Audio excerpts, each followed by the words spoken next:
I can assure all of you assembled here that whatever it may take, we will make sure that every household gets energy access, in most cases through the grid, maybe in some cases off-grid. In the off-grid cases, it could possibly be in a calibrated fashion till we get more robust storage systems in place. But I clearly am convinced that this nation cannot progress unless we can give good education, equal opportunity to our children, and we can't give them a quality of life without access to electricity, without an atmosphere where they can study well, without access to internet and computers to widen their horizon, open their mind to what's happening in the world, television access so that they can maybe watch the 9 o'clock battles on television, whatever. They need to have this access, they deserve to have this access, they deserve that opportunity, which all of us in this room are privileged to have. And it's a sad reflection on our country that 68 years later, after we became independent, we are considering electricity to be a privilege rather than an automatic right, rather than something which is taken for granted. And in that sense, Prime Minister Modi is very, very clear that all our efforts have to be put together. We are working as Team India. We are not letting politics come in the way of any of our actions. And we are taking all the states together, all the stakeholders together.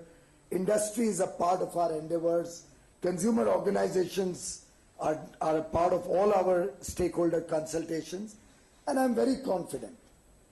I'm extremely confident that everybody in the country, as Prime Minister said, the 125 crore participants in this Team India will all desire that every brother and sister in this country, and in any case we are on the eve of Raksha Bandhan tomorrow, I would think as a brother, we cannot have a single mother or sister, a single family deprived of electricity. And I do hope when we celebrate Raksha Bandhan in 2019, I can come back to Mint and maybe redeem this pledge that I am making to all of you today. It goes without saying that we'll have to keep the power costs affordable. We still are a developing country. The people still have huge stresses in terms of opportunities for higher incomes. A country which is languishing at $2,000 per capita incomes. And on top of it, with such wide disparities that 30-35% of the people probably are unable to have 2 wholesome meals in a day. A country where we still have a lot of people without a proper shelter on their roof, on their head. A country where access to education is still not complete, and we are still struggling with discussions on where the poverty line stays, what the literacy levels are, how do we define whether a person is educated or a person is literate. Instead of focusing our energies on all these disruptive and statistical debates, I think the time has come where we focus all our energies to go to the root of the problem, do a root cause analysis of where all this disruption in the country, be it agitations for access, be it agitations for affirmative action, be it agitations against poverty, be it the Maoist movements of the country. All of these ultimately relate to the lack of equal opportunities. All of these ultimately get back to the fact that large parts of India, and as Prime Minister has often articulated, particularly the eastern parts of India, have been deprived of the fruits of development over these years. And I believe for all of us, it will have to be a shared responsibility to ensure that the country develops as a whole, to ensure that the Adivasis, the tribals of the country, the persons living in these far-flung areas of the northeast, in the mountains of Himachal, Uttarakhand and Jammu and Kashmir, in the forests of Maharashtra or Madhya Pradesh, in the villages of Uttar Pradesh and Bihar, everybody gets an opportunity to be able to aspire for a better quality of life, and all of us participate in our efforts to reach that quality of life to the people of India. Of course, it's a huge country. It's probably the largest business opportunity that India offers to the world. The debate these days is about the world crisis, the global crisis, its impact on India. Then you have editorials coming on the fact that India can buck the trend and possibly gain out of this global crisis. Of course, just like the name of your newspaper, we need a lot more support from people who live in a street in Mumbai with a similar name.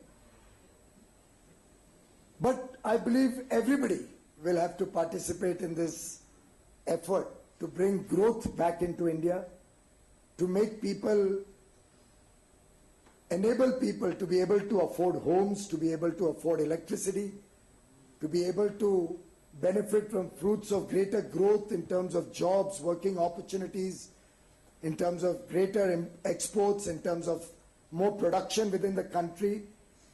And in all of these efforts, I believe electricity has an important role to play. You certainly can't invite huge investments coming into India and then tell them that, look, you'll have to wait in line for 5 years before electricity can be made available to you.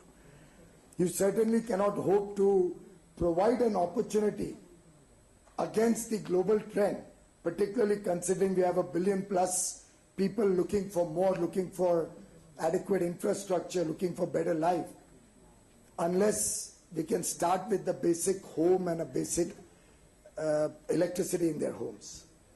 So in that sense, I'm very clear that India offers an opportunity which is unparalleled in the history of India. It's an opportunity where, at least in the sectors that I'm presently looking after, we have a $250 billion opportunity in the next 5 to 7 years. $250 billion defined opportunity. Be it in the renewable space, be it in the huge transmission network that this country needs to create a seamless grid around the entire nation, be it in the upgradation of the distribution sector. And I'll come to that a little later, because I'm sure that is something which all of you in this room are very concerned about. In all of these dimensions, when you agglomerate the potential business opportunity, you're looking at a $250 billion opportunity. And particularly when the base is low, we can look at quantum leap forward. I remember in the debate in Parliament when the coal mines bill was being discussed, and it was discussed twice, and on both occasions we had opposition from only 3 parties. The first time they were able to get away by disrupting Parliament. Second time around, when they saw the mood of the nation was not willing to accept that they obstruct an honest auction process for all those cancelled mines. Fortunately, we were able to carry it through. But after a vote, and in the vote, just as an aside, only 3 parties opposed. One which clearly doesn't seem to want any development to happen in this country, particularly under Mr. Modi's government. One which was itself embroiled in such a scam coming from South India that they obviously cannot support an honest and transparent auction process. And the third which perennially cannot want development in this country. Other than these 3 parties, we had a pan-India consensus supporting the auction of mines, and which we were, I believe, able to do quite successfully in a defined time frame. But what I was alluding to was the fact that when the debate was going on in Parliament, a very illustrious leader, also my predecessor, had questioned me that you are, as if I was living in a cuckoo's world, you know. He said that, what kind of claims are you making? A country which never saw coal production of Coal India grow beyond 2 or 3, maybe occasionally 4%, and you're looking at doubling it in 5 years, 6 years. So you're looking at a 15% CAGR to take it up to 1 billion tons. You're putting up timelines on the website saying you'll complete the auctions in 4 months, whereas my government couldn't do it in 10 years. We announced in June 2004 we'll auction all future mines and natural resources. But until 2014, we could not auction a single mine. And here you are making tall claims that you'll auction them. And etc., etc. There's a litany of comments made against me. Of course, the second time around when the discussion on the coal mines amendment bills came up to enable us to actually run the auction through, fortunately, I was able to respond to the comments of the first time around in December.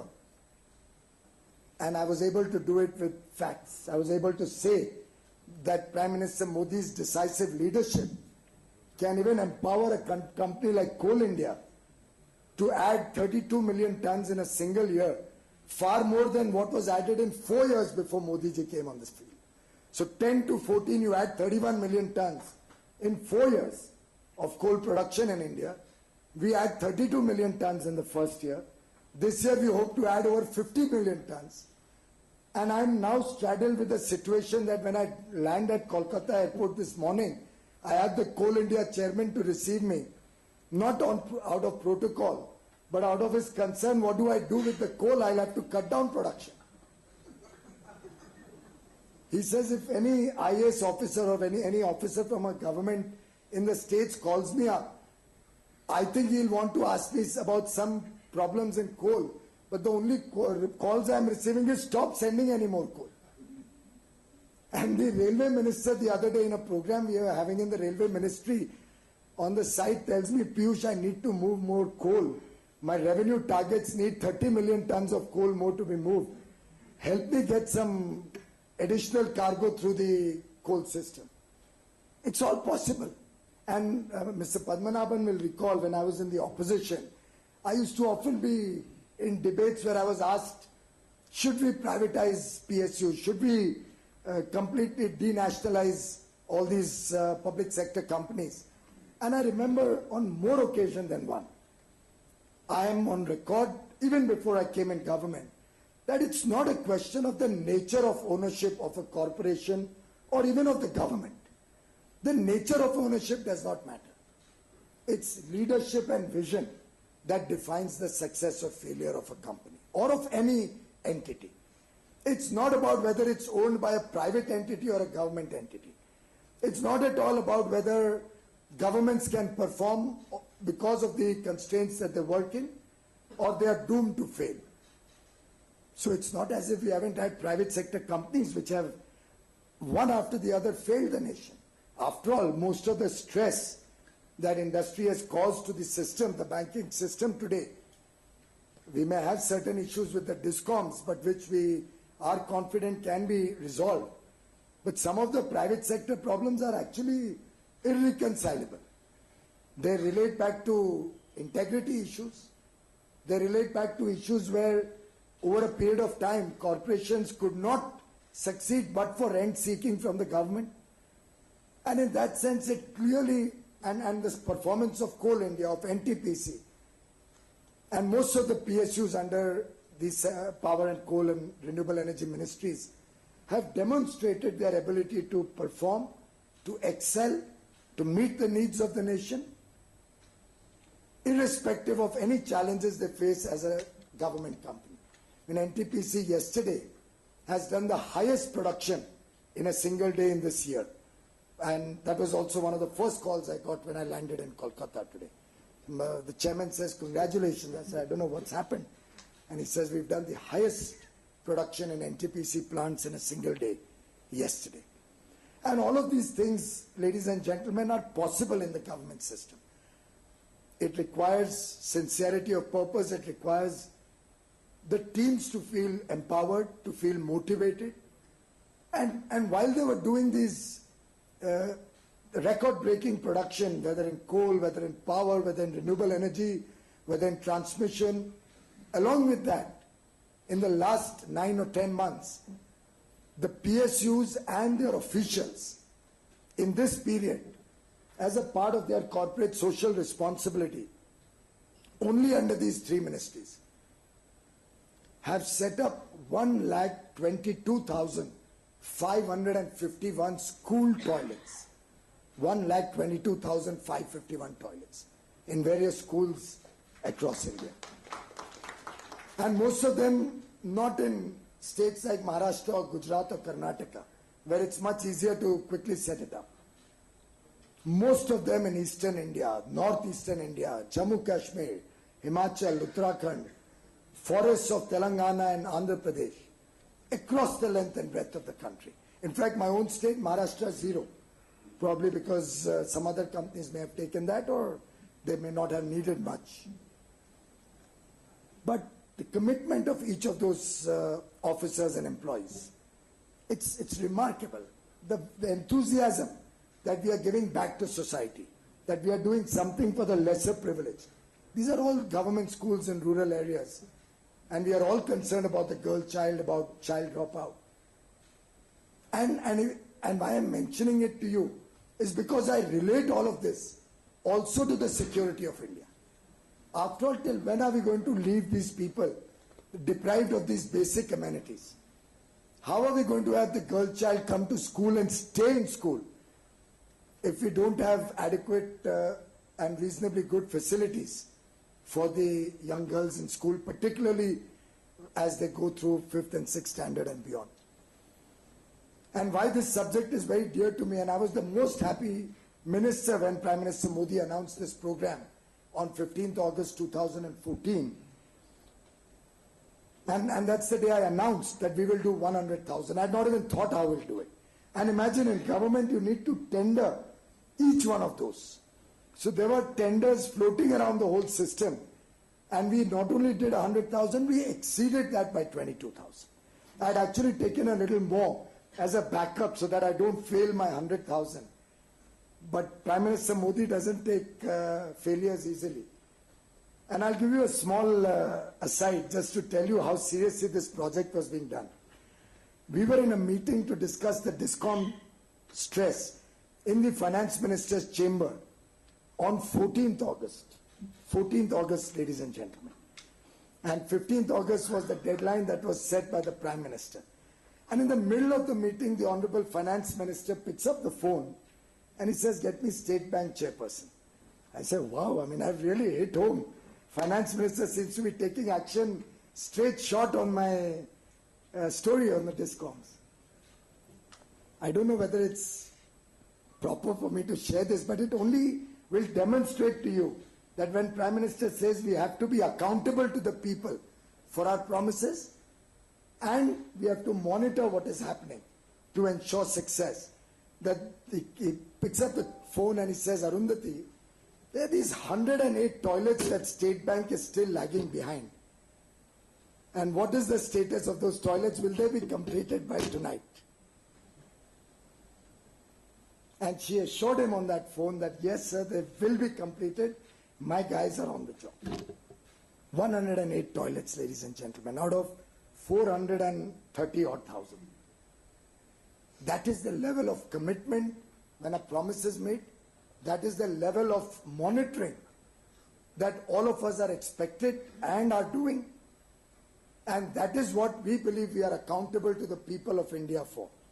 And that shared responsibility, when we all take upon ourselves as an organic entity, and by organic entity I'm not alluding only to the government of India.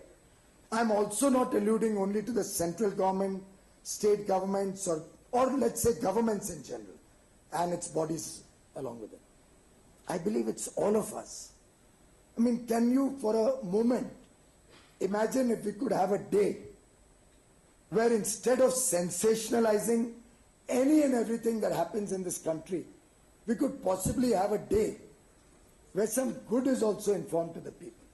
I have not seen a single article being written, even when the Prime Minister announced that almost 99.9% of the schools in the country today have a functioning toilet in the most remotest areas of India. I don't recall on 16th August or 17th August reading one editorial about that, or even one small mention about that. I didn't see a single 9 o'clock show or 8 o'clock show or prime time or whatever you want to call it talking about that. Does the country even bother? Or is it not exciting enough? And I don't want to use any unparliamentary word here. But it's not exciting enough to say that people are getting access to sanitation. So what? It's probably more interesting, unfortunately, to see what's happening on television today. Maybe get some vicarious pleasure out of it, some people may be getting. But I don't know what impact it is having on the next generation of India. I don't know what my children are going to learn and understand from this.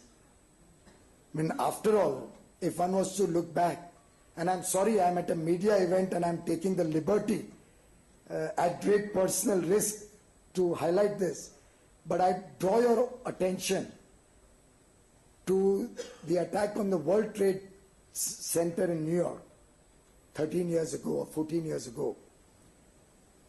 And if you all recall, and I remember I was with Yashwant Sinha, the then finance minister, in Mumbai in a meeting when the news came, and since his son and daughter, the present finance minister's wife, was working in Wall Street at that point of time, he was very concerned, and we got onto the phone to find out she's okay. And we were glued to the television after that. As soon as the second attack happened, and remember that day, if you all must have seen it. Soon as the second attack happened, television switched off any more coverage of that incident. And look back, you will remember only one picture. There was only one picture with half a tower, the rest of the rubble, not a single corpse or a body. Not a single sensational news item about who did it, what community they came from, what religious dispensation they were from. And nobody did any censorship. There was no government diktat. The media didn't go to the government and argue and fight that why are you sending us notices for misrepresenting reality, and in a very obscene manner, very often. But they actually did a self-imposed, and across the country. After all, at that point of time, there must have been thousands of journalists, even citizens, who would have been there with mobile phones, recording everything. But I ask any of you, if you saw a single picture of a corpse or a dead body of that period on your television screens, in the newspapers, any magazine, and at similar times, what do we do in India? It's something I would urge all of you to reflect upon. It's something that, in a way, is very important if you want to empower people to perform better. Suppose I was to all the time be criticizing, being cynical, complaining with all my officials. You think I could have got the kind of record performance last year, where you have the highest ever growth in generating capacity addition and transmission line addition, 23-year high in terms of coal production growth in a year. Of course, Coal India was the highest growth ever, 32 million tons in absolute numbers. Power generation growing 8.3% or thereabouts in a year. Even making up for the shortfall in hydropower because of less rains, with increased coal production, thermal production. You converted a country which was perennially short of power and coal into a country where today editorials are being written about the low PLF in the country and the fact that power is not being sold enough. All of this is possible. You've got to praise them also sometimes. You've got to encourage them also. You've got to give them the due for the good work, the hard work they've all put in. And that is, ladies and gentlemen, a little bit of my personal angst in terms of we as a nation not willing to contribute with positivity, but enjoying a lot of cynicism and negativism that seems to have seeped into our very, if I may use the word, DNA. But anyway, I think I'm sermonizing almost. My apologies to any of you who may not have liked it. But it's just that I very often feel that a lot is happening on the ground. This government is committed not to a band-aid solution. We are not looking at short-term measures. Very easy for us to start printing notes and showing a false sense of prosperity. We saw that for 2-3 years, 2008 to 10. And then we saw what the country suffered for 5 years after that. We saw what the poor had to go through with double-digit inflation. We saw what that false hype of 2 or 3 years caused the nation in terms of what we are suffering till today. We saw what profligate spending and letting the deficits run wild caused to the nation and its people in the long run. And to that extent, this government stands committed to the good of the nation in a sustainable, long-term, durable and sensible manner, which is affordable for the country. So when we do the energy efficiency, for example, we are not looking at statistics that, okay, the last government distributed some 600,000 LED bulbs. If I distribute even 30 million or 3 million or whatever, I would have grown 5 times or 50 times. We are not looking at that. We are looking at 3 years down the road. This country should not have a single incandescent bulb in the country. Hopefully no CFL also. 3 years. And I'm talking 3 years, replacing 770 million LED bulbs in people's homes. 770 million, ladies and gentlemen. I'm talking street lights, 2 years. Every street light in the country. And just this program will save 100 billion units of electricity consumption. That's 10,000 crore units of electricity. Translates even at a nominal 4 rupees if we were to take 40,000 crores. And that benefit goes straight into your pocket. You benefit. The people of India benefit. The government doesn't keep that money. Your electricity bill gets saved. And it's not by taking money out of one pocket and giving it in another pocket as a subsidy only to win an election. We are not promising we'll cut your bill by 50% artificially and you vote for us.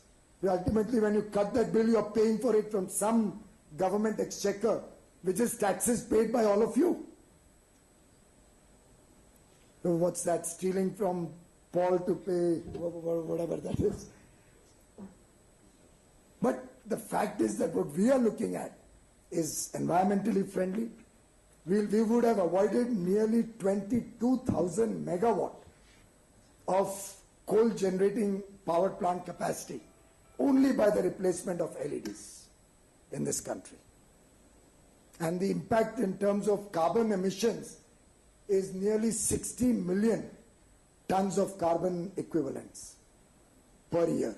60 million tons of carbon equivalent per year. And the West is still grappling with intended, nationally determined, whatever the intended, I'm not looking at that subject. But here we are working in action. I've often said while the West was talking of the inconvenient truth, then Chief Minister Modi was looking at convenient action. And that's exactly what this government continues to do while we work towards a cleaner environment, while we work to fend off the challenges of climate change, which today is probably one of the most pressing challenges before any government. Of course, in terms of energy security, our renewable energy targets will certainly, as we quadruple our generation from clean sources and possibly couple it with a renewed thrust on the hydro side, on the nuclear side, mass conversion into electricity or energy. I'm sure all of these will clearly demonstrate to the world that India is in the forefront of action. India is in the forefront of the world's efforts to reduce impact of pollution or climate change. And as things stand today, I don't think any other country in the world has taken upon this challenge as seriously and with the amount of integrity in our plans that India is doing. I am not seeing any comparable anywhere in the world. Of course, we will continue to depend on coal for a few more years, particularly as a base load, particularly till we get very affordable storage solutions being developed technologically in the country.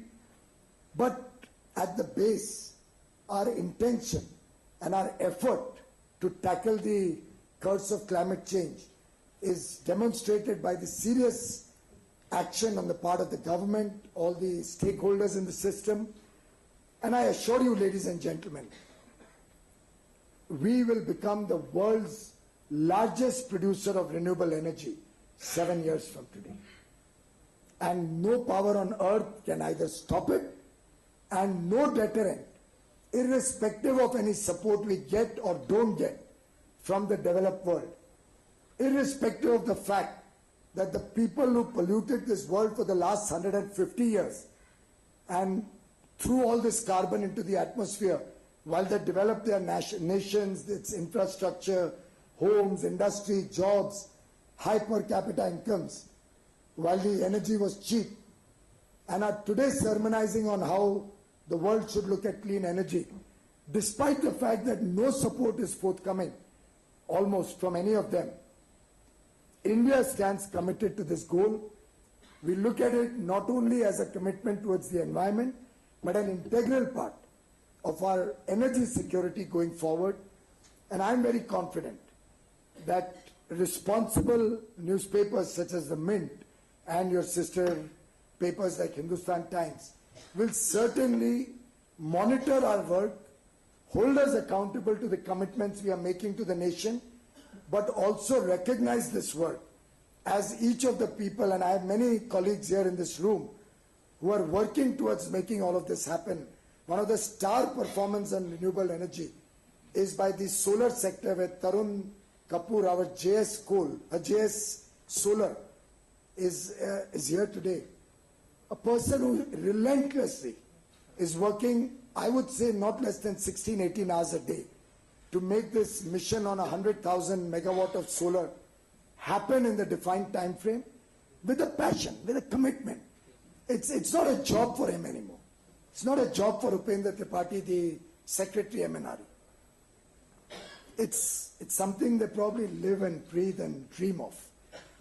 And ladies and gentlemen, this effort and this long-term commitment that we are making to the world and to the people of India is something which we shall stand answerable for. It's something that is the need of the hour. The nation cannot wish it away, be it energy efficiency, be it energy conservation, be it clean and green energy. And in that, I would seek the cooperation and the commitment of each one of you as we move towards making India truly a better place to live in. We leave behind a better planet for the generations ahead of us.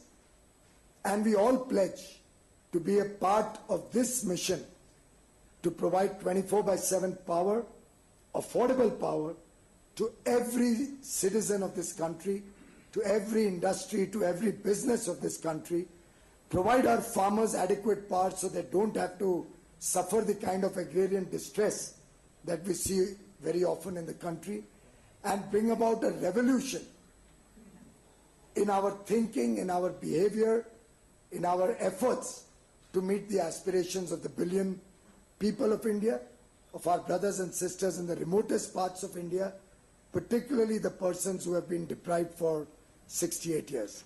I seek your cooperation, I seek your coalition in this Herculean task, and I'm sure together we can achieve it. Thank you very much.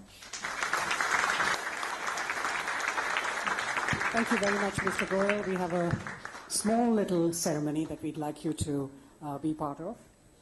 May I request Mr. Sukumar to please present the Honourable Minister with a stole, and then to felicitate him with flowers.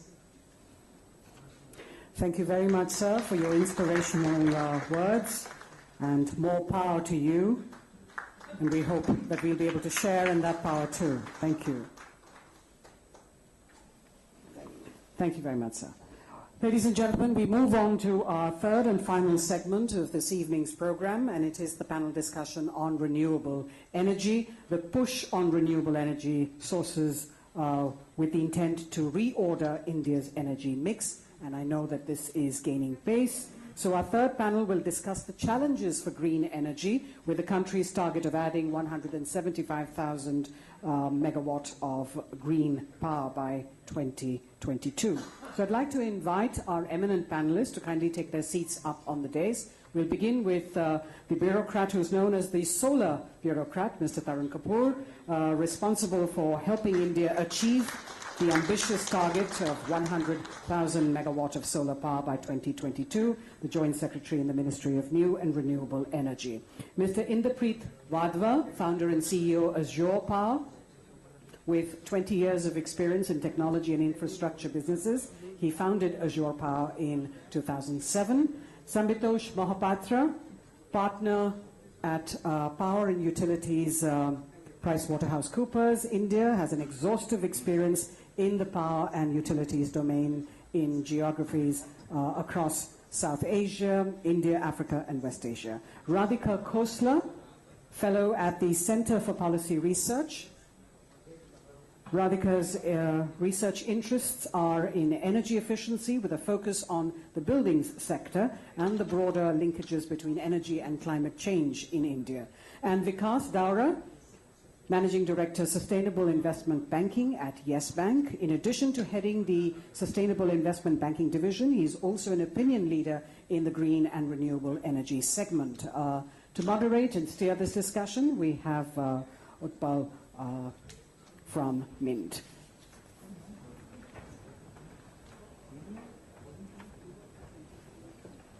Thank you. The Minister has actually set the stage for this discussion, and he has articulated all the plans that this government has made. It's a very ambitious target, and as he said, he always keeps a certain part in extra as well so that he can always cover those numbers as well. I'll just start with this panel discussion. The format is the panelists speak for 3 minutes each, and you're free to interject.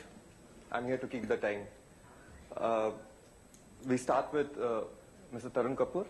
Given the question that I'm posing in front of all of you is, we are talking about 100 gigawatts of solar and 60,000 megawatt of wind. How do we get there? And is it challenging enough for you? Thank you. Now 100 gigawatts of solar and 60 gigawatts of wind. Now this target is something which can drive anyone crazy. It's really mind-boggling. We are at 4,200 megawatts of solar currently commissioned, and if we have to do 1 lakh megawatts, then we have to reach a stage where we would be commissioning, say, 15 to 17,000 megawatts every year. So far, no country has done that. China reached a peak of just 13,000 megawatts, and then they came down to 10,000. And Germany also did just about 7,000 megawatts at its peak. But I would say that we will be able to do it because the whole government, the whole nation is now into it, because now this is something which everyone is talking about, everyone is getting involved. So I think that's one battle which is won.